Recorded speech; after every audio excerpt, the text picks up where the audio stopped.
Hi, my name is Tyler Hughes, and I'll be reading for the part of Dean.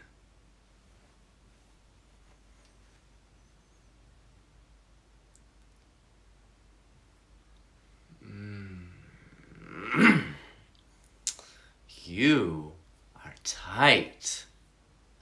Are you nervous? I always get a little. I know you do. Can I pitch something out just real quick? Why would you do that? I need those. It used to help me on the show. You read them, you memorize them, and then you toss them. You only think you need them, but really, you got it all up here. Now, what's the precedent?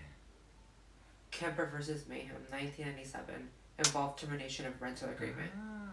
See? You don't need the cards. You're an encyclopedia for this stuff. Try it. Now? I have court and the cards are on the floor. Court can wait. Releasing those toxins energy of yours can't.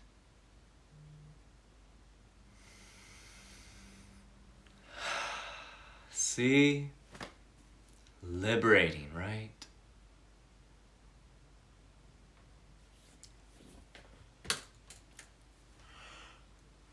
Thank you.